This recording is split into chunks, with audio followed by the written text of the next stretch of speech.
为达目的，他陪睡上司，色诱市长，包养小鲜肉，被抓捕时正在床上与人切磋武艺。他堪称史上最胆大妄为、色胆包天的高官情妇。从一名普通的报社实习生摇身一变，成为人民代表报总编辑及公司董事长。有钱后疯狂买豪车、豪宅、奢侈品，钱没了可以再赚，但底线没了可以赚更多的钱。我之前说过，权力历来是最好的春药，他不仅贪财，还好色。为了步步高升，获取更多财富和权力，他凭借美貌与心机周旋于形形色色的男人中间，短短几年时间便疯狂敛财9000多万。然而最狗血的是，因为在微博上与人对骂而意外翻车落马，即便被捕入狱后，他依然气焰嚣张的叫嚣，有种判我死刑，老娘1分钱也不会退还的。这个女人，难道梁静茹给她的勇气吗？敢如此嚣张跋扈？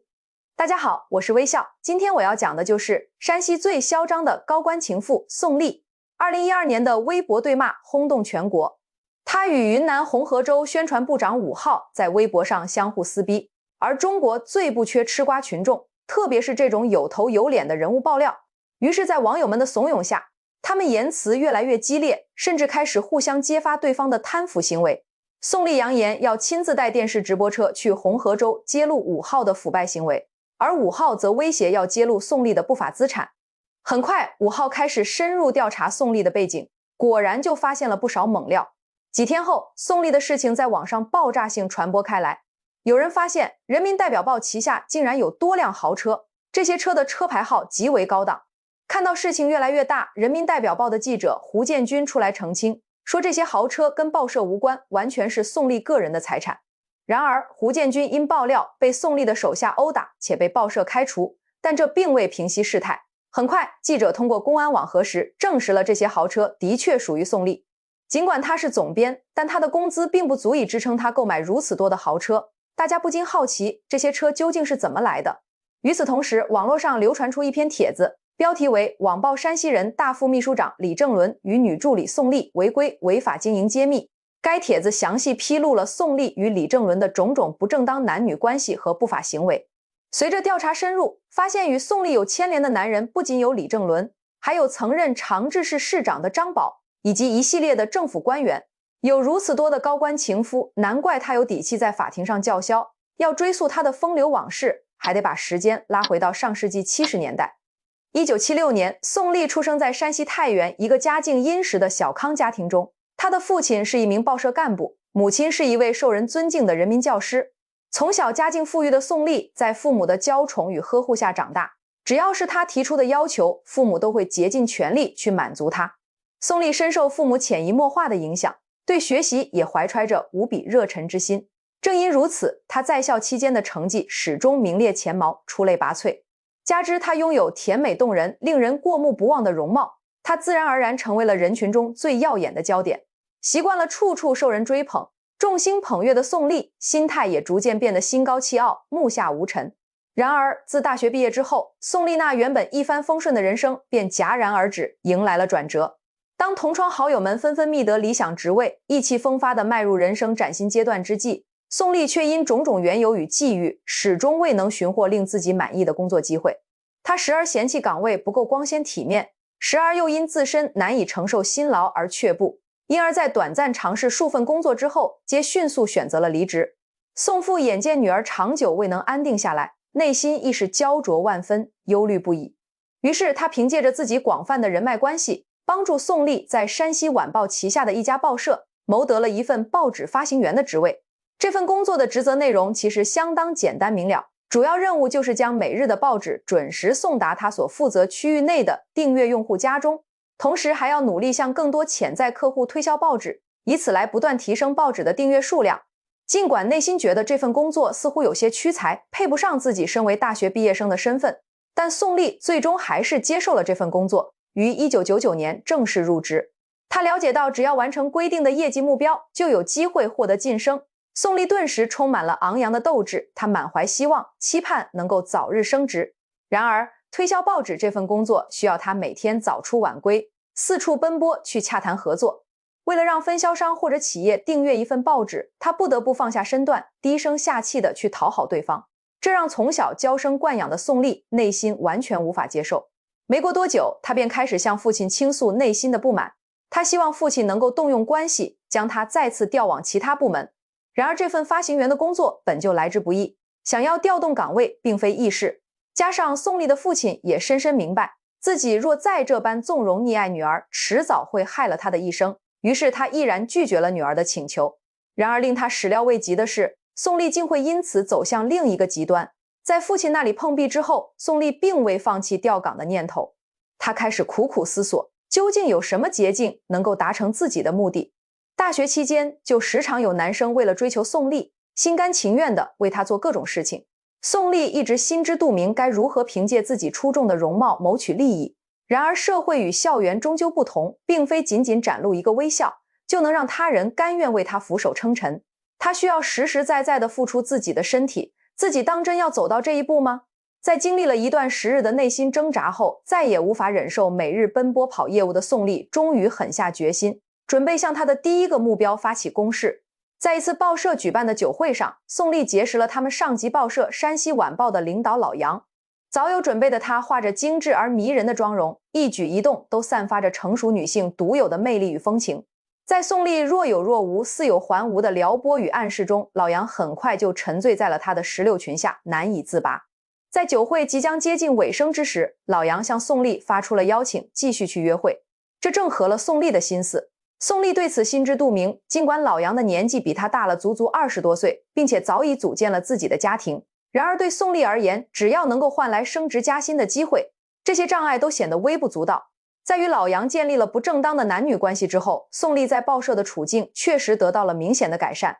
她不再需要经受风吹日晒去奔波业绩，同事们对她也是礼让有加。尤其是在2002年那个特殊的年份，宋丽当时所供职的报社与老杨所在的山西晚报成功实现了合并，两家报社之间的人员流动与调动变得异常频繁。趁着这个千载难逢的良机，老杨顺理成章地将宋丽调动成为了摄影记者。宋丽心心念念想要转换岗位的目标终于圆满达成了。这份新工作不仅比原先的发行员岗位轻松自在许多，而且摄影记者这个名号听起来也更为响亮，更加高大上。对此，宋丽内心感到无比的满意与欣喜。自己苦苦哀求父亲许久都未能如愿以偿的事情，老杨仅仅用了一句话便轻松解决了。这愈发激起了宋丽内心深处对权力的强烈渴望。她越来越清晰地感觉到自己绝不应该安于现状，自己出众的美貌与过人的智慧就是与生俱来的天然优势。上天赐予了她如此卓越不凡的外表，她理应登上更为广阔辉煌的舞台，去接受众人由衷的赞叹与仰慕。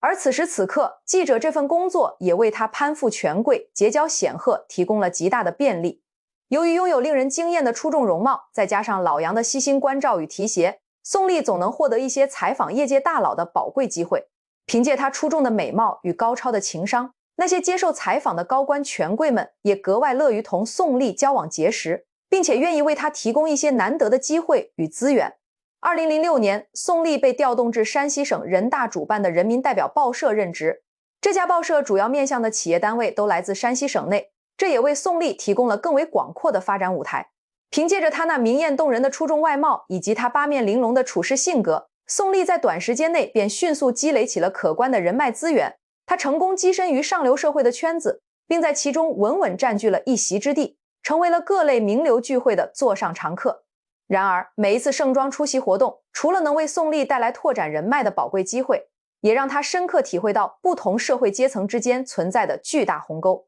有些事物对于他人而言不过是唾手可得的寻常之物，却是他即便奋斗30年也未必能够触及的遥远梦想。正因如此，每一次出席重要的社交场合，宋丽都会以最饱满的精神状态和最严谨的态度去面对，绝不轻易放过任何一个可能助他实现阶层跨越、改变命运的贵人。皇天不负有心人，宋丽很快就成功地攀附上了高枝。在宋丽刚刚踏入人民代表报社大门的时候，他便将目光牢牢锁定在了报社社长李正伦身上。当时李正伦还兼任着人大副秘书长的重要职务，他公务缠身，异常繁忙，极少出现在报社的日常工作中。宋丽也一直苦于没有机会与他接触。而这次盛大的酒会，宋丽终于邂逅了这位难得一见的李正伦社长。他立刻打起12分精神，展现出自己最佳的状态，使出浑身解数，倾尽全力与李正伦攀谈交流。早已身经百战的宋丽对于拿捏男人的心思很有一套，几个回合的巧妙过招之后，李正伦明显对他提起了浓厚的兴趣。宋丽乘胜追击，主动约定了下一次的饭局。之后的每一步发展都精准地按照宋丽的计划推进着。成为李正伦的情人之后，宋丽的升职之路可谓一路开挂，畅通无阻。在2010年4月到2012年7月这短短2年多的时间里，宋丽就接连担任了多个重要职务。先是出任人民代表网的副主任，随后又升任主任和总裁，同时还兼任了人民代表报社的社长助理以及副总主编的职位。2011年，在得到李正伦的大力支持下，他成功创办了山西梨园传媒公司，并亲自担任了公司的董事长。当时年仅36岁的宋丽已经顺利完成了自己在职场上的晋升之路，然而他的志向与目标早已远远超越了眼前的成就。这些年里，宋丽接触了不少达官显贵与社会名流，除了羡慕他们所拥有的显赫名声与崇高地位，最让他眼红心热的还是别人手中那万贯的家财。因此，在孜孜不倦地追求更高社会地位的同时，宋丽也从未停下她疯狂敛财的脚步。时间来到2010年，宋丽获得了一次千载难逢的机会，那便是采访时任长治市市长的张宝。他内心非常清楚，这次宝贵的采访机会将成为他迈向更高事业平台的坚实阶梯。因此，在正式采访的日子来临之前，宋丽不遗余力地从各种可能的渠道细致地打探张宝的喜好与忌讳之处。在他的不懈努力之下，张宝对他形成了颇为深刻且良好的印象。后续的交往流程，宋丽处理起来已是得心应手，他很顺利的就与张宝建立了稳固密切的关系。不过，他并未因此疏远或放弃与李正伦之间的联系，毕竟在报社这个环境里，李正伦确实能够给予他相当多的帮助和支持。不过，同时周旋于两个男人之间，耗费了宋丽大量的精力与宝贵的时间。早已组建家庭的她，时常无暇顾及自己的丈夫和年幼的孩子。因此，当她的丈夫察觉到宋丽出轨的迹象后，毅然决然地提出了离婚。此时的宋丽在职场上一帆风顺，如鱼得水。张宝和李正伦这两位情人也对她关怀备至，呵护有加。经过一番深思熟虑和权衡利弊，她最终毅然决然地同意了离婚，并且主动放弃了孩子的抚养权。在摆脱了家庭的后顾之忧之后，宋丽越发肆无忌惮，将陪睡行为升级到了新的程度。作为市长身边备受器重的红人，自然不乏别有用心的富商前来巴结讨好宋丽，希望宋丽能够帮忙在市长面前牵线搭桥，疏通关系。而此时的宋丽自然不会仅仅满足于充当一个传话的中间人，她手中牢牢掌握着那些一心想要攀附市长张宝的各方人脉与资源，同时又时刻提醒着张宝自己能够为他带来更多更大的价值与利益。这使得张宝不仅深深沉迷于他独特的个人魅力之中，更加难以割舍他所能带来的巨大利益诱惑。仅仅过了不到半年时间，宋丽就已经让张宝为他神魂颠倒，无法自拔了，心甘情愿地为他献上各种各样的宝贵机会和实际利益。2010年，长治市隆重举办了一场规模宏大的国际攀岩节活动。这次活动的场面极其盛大，令人瞩目。活动不仅邀请了众多国内知名的歌手前来助阵表演，主办方还以最高规格的配置和标准来热情款待所有前来参加活动的人员。更为重要的是，还有多达31家知名企业共同为这次盛大的活动提供了丰厚的赞助费用，其中的油水可想而知有多大。得知这个消息后，宋丽直接找到了张宝，要求他让自己的梨园传媒公司承办这次活动。本来按照正常的流程，应该公开商议活动的承办权归谁，可张宝被宋丽的枕边风一吹，直接就定下了宋丽的公司。活动开始后，宋丽事无巨细，凡事都要插上一手。他这样做并非出于责任心，而是绞尽脑汁，想方设法在各个环节都极力压缩成本，同时又开具了大量虚假票据，在账面上人为的抬高支出。就在这个过程中，他已经神不知鬼不觉地侵吞了550万的巨额差额。但在活动结束之后，由于送礼环节的成本被过度压缩，先前企业慷慨赞助的2918万元，如今上于1196.61万元。宋丽理所当然地企图将这笔款项据为己有，于是他授意张宝以筹办下一届活动为名目，将这笔款项巧妙地划定为活动专项资金，并要求将其打入他个人公司的账户之中。然而，他这次精心策划的如意算盘却未能如愿以偿。其他负责此次活动的政府领导们早已敏锐地察觉到资金流向存在异常，果断地驳回了宋丽与张宝的申请。碰了一鼻子灰的宋丽并未因此气馁，他灵机一动，很快就想到了一个全新的应对策略。就在不久的将来，长治市即将正式启动一个大型文化园区的建设项目。这类基础建设项目最容易从中获取不正当的利益。于是乎，宋丽通过精心编造虚假的专家论证会和项目考察会，将他名下的梨园传媒公司包装成了一个表面上完全符合招标资质的投标公司。即便是明眼人也能一眼就看出其中的操作程序存在明显的漏洞，但碍于宋丽背后有市长撑腰，也不敢声张此事。宋丽又说服了张宝，将潘延杰剩余的经费以投资建设园区的名义打到了梨园传媒公司的账户上。但其实这个账户就是宋丽的私人账户，项目顺利拿下了，钱也稳稳地落入了口袋。按照宋丽下一步的计划，他本应在建设园区的过程中大赚一笔丰厚的利润。然而就在此时，问题突然出现了。原本规划好的园区选址地皮早已被三元煤业公司抢先拿下了。眼下宋丽若想继续推进项目的话，不仅要支付一笔高昂的国土出让金，还得从三元煤业手中购买这块地皮。可宋丽这只貔貅向来只进不出，转眼间他就想到了空手套白狼的绝妙办法。通过市长张宝的牵线搭桥，宋丽顺利联系上了三元煤业的负责人方志友，并且开门见山地提出了希望对方能与自己的公司携手合作，共同开发的商业提案。方志友可不是个糊涂人，那片土地原本就是属于他们公司的资产，如今却要平白无故地引入一个外部合作者，甚至还得为梨园传媒的潜在风险提供担保兜底。这种明显吃亏的赔本买卖，任谁都不会轻易答应。然而另一边却面临着来自市长张宝的沉重压力，同时面对宋丽施展的美人计诱惑，在软硬兼施的双重压力之下，他最终还是答应了这次合作。就这样，宋丽以便利合作为借口，以高达3500万元的价格，将梨园传媒70%的股份出让给三元煤业，使得三元煤业实际控股了梨园传媒，然后共同参与文化园区的建设。但前提条件是，他们需要预先垫付1800万元的国土出让金。方志友毫不犹豫地满口应承了下来。在顺利达成这一步之后，宋丽的核心目标便已悄然从文化园区的项目上转移了。他将目光牢牢锁定在了三元煤业这块诱人的大肥肉上。于是在2011年12月这个时间节点，宋丽正式与三元煤业展开协商，计划对梨园传媒进行一轮增资扩股。他心中盘算的计策是，通过发行公司股票这一途径，并促使大股东三元煤业追加投资，进而让自己手中梨园传媒的股票价值水涨船高。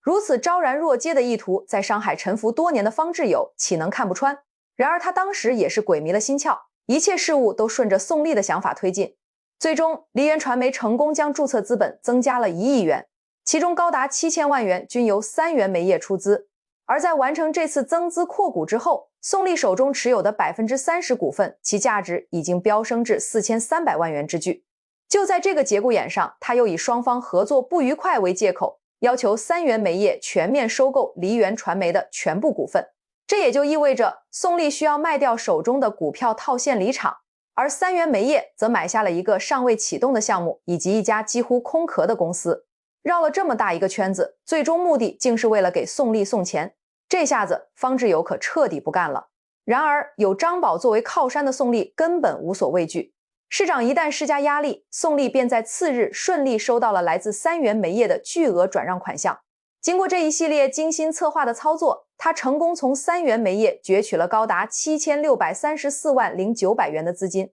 本就行事高调的宋丽，在掌握权力与财富之后，变得愈发目中无人，骄横跋扈。然而他的肆意妄为与毫无顾忌，逐渐为他自身招致了难以预料的灾祸。在宋丽担任摄影记者的那段岁月里，他时常会出现在镜头前进行现场报道。他凭借其出众亮眼的外貌与干练利落的采访风格，成功为自己吸引并积累了一批忠实的粉丝。在那个微博刚刚兴起的年代，他就已经是一位小有名气、颇具人气的网络红人了。后来宋丽结识并攀附上了李正伦，有了靠山和底气的他，行事作风变得更加大胆无忌。对于那些旁人不敢采访、不敢轻易报道的官员与名人，他都敢于直言不讳，大胆评说。因此在收获网友广泛好评的同时，也无可避免地得罪了一批利益相关者。2012年，宋丽就与云南红河的一位官员在网络上展开了一场激烈的公开对骂，因为宋丽行事向来张扬，从不收敛锋芒。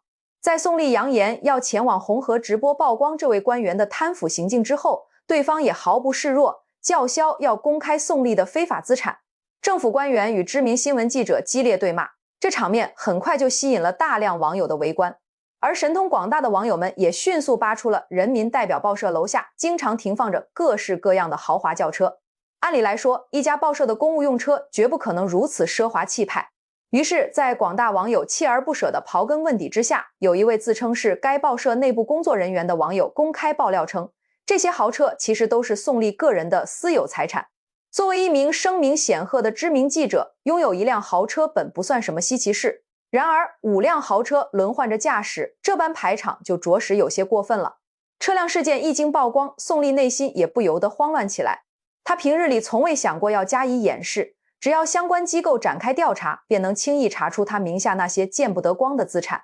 但她转念一想，自己背后有张宝和李正伦两座靠山，便又觉得没什么好担心的了。因此怒火中烧的宋丽非但没有选择低调行事，反而大张旗鼓地调查了爆料人的身份。待他最终确认是哪一位员工之后，便雇佣人手在报社门口狠狠地教训了对方一顿，紧接着在第二天又果断解雇了这名员工。宋丽这一系列糊涂至极的操作，可谓是彻底将他本人推向了万劫不复的绝路。宋丽本人丝毫意识不到事情的严重性，但李正伦和张宝心中已然明了，这件事恐怕已经难以收场了。于是李正伦在第二天就撤销了宋丽在报社的所有职务，张宝也与宋丽断了联系。两个靠山同一时间撒手不管，宋丽这才真的乱了阵脚。他趁纪检部门还没开始调查，立马溜到了新加坡。不过此时的宋丽还抱着侥幸心理，他以为等几个月风头过去了之后就没事了。然而他万万没有料到，纪检人员在这数月之间早已将他查了个水落石出。2013年，宋丽自以为神不知鬼不觉的悄然回国，并偷偷的去了他包养的小情人家里春宵一夜。不料次日清晨便被警方上门抓获，宋丽贪污一案也随之正式进入庭审程序。然而在庄严的法庭之上，宋丽面对着一件件确凿无疑的铁证，依旧顽固地拒绝承认自己所犯下的罪行，也坚决不肯透露任何与案件相关的关键信息，甚至嚣张地叫嚣，宁愿被判处死刑，也绝对不会交出那笔非法所得的赃款。此时的宋丽还在天真地幻想着张宝和李正伦能够前来拉他一把，助他脱困。但他所不知道的是，他们两人如今都已经是泥菩萨过江，自身难保了。2013年4月，张宝最终落马被捕。就在同一年接近尾声的时候，李正伦同样未能幸免，被革去职务并立案查办。时间来到2015年3月2日，由于宋丽顽固抵抗，拒不配合交出非法所得的赃款，法院最终以贪污罪判处他死刑，同时宣告缓期2年执行。仅仅2天之后，张宝也被依法判处了长达13年的有期徒刑。宋丽这个贪得无厌、欲壑难填的女人，终于为她自己的贪婪行径和所作所为付出了应有的沉重代价。她曾经聪慧过人，容貌出众，曾是众人眼中羡慕的焦点，而时至今日，她却因当初的错误抉择，正承受着众人的指责与唾弃。她在追逐权力与财富的道路上，被内心无尽的贪欲遮蔽了双眼，最终沦为了贪婪与罪恶的牺牲品。心怀欲望本是人之常情，也并非坏事，因为这股欲望能化作推动你不断向前的强大动力。然而月满则亏，水满则溢，一旦贪婪的念头越过了应有的界限，在追逐利益的过程中逐渐迷失了宝贵的人性与基本的良知，那么你随时都可能坠入万劫不复的深渊。今天这个案件的故事就为大家讲述到这里了，我是微笑。如果你喜欢听人物故事，请订阅转发，感谢你的观看，我们下期节目再见。